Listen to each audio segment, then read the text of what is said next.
আমি অনেকদিন পর কাম্বোডিয়ার এম্বাসি রয়্যাল কাম্বোডিয়ান এম্বাসি মালয়েশিয়াতে কুয়ালালামপুরে দাঁড়িয়ে রয়েছি। যারা বাংলাদেশ থেকে কাম্বোডিয়া আসতে চান জানেন কাম্বোডিয়ার এম্বাসি বাংলাদেশে নাই।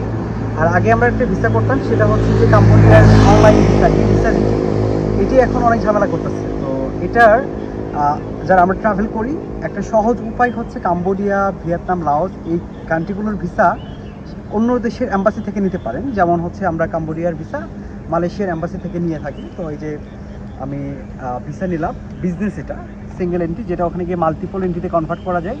এবং সিঙ্গেল এন্ট্রিও এখানে স্টিকার দিচ্ছে, কোভিডের পরে স্টিকার বন্ধ ছিল। তো sticker visa 200 ringgit, around 200 ringgit পরে আর কি। আর এটার খরচ একটু বেশি। আপনার ইনভাইটেশন লেটার লাগে, কোম্পানির পেপারস লাগে, কাম্বোডিয়ার কোনো একটা কোম্পানির পেপারস, রেজিস্ট্রেশন পেপার, কোম্পানির ইনভাইটেশন লেটার এবং হচ্ছে ট্যাক্স পেমেন্ট। এই তিনটে ডকুমেন্ট যদি থাকে তাহলে আপনি বিজনেস ভিসা পাবেন। অ্যান্ড আপনি অবশ্যই বিজনেস করতে হবে, আপনি অবশ্যই বিজনেস প্ল্যান হতে হবে অফকোর্স। আর এই ভিসাটা আসলে ফিসটা অনেক কম ছিল, বাট এখন এটার তো এখানে ভিডিও রেস্ট্রিক্টেড, এই জন্য ভিডিও করতে পারে না। তো গাড়িতে বসে ভিডিও করছি। তো কাম্বোডিয়ার এম্বাসিতে অনেকদিন পরে এসে যেটা দেখলাম, এই কাম্বোডিয়ার এম্বাসির যে ক্লায়েন্টগুলো সবগুলো বাংলাদেশি। তো এত বাংলাদেশি কাম্বোডিয়াতে কেন যাচ্ছে সেটা জানি না। হ্যাঁ, মালয়েশিয়াতে এখানে পারমিট, রেসিডেন্স পারমিট পাওয়া কঠিন। কাম্বোডিয়াতে অনেক সহজে পাওয়া যায়।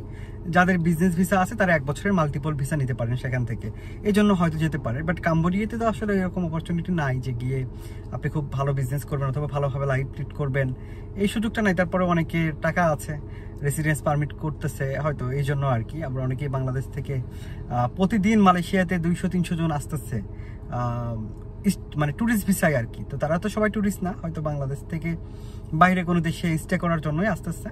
তারা হয়তো একটা সংখ্যক ক্লায়েন্ট এখানে আসতেছে এবং তারা খুব আরামে কাজ করতেছে। এবং যদি আপনি আর্জেন্ট চান সেক্ষেত্রে ইচ্ছা মতো আপনার একটা প্রাইস দিচ্ছে আর কি আপনাকে। তারপরেও বাংলাদেশিদের টাকার কোনো সমস্যা নেই, সেই টাকাই এখান থেকে ভিসা তারা নিচ্ছে।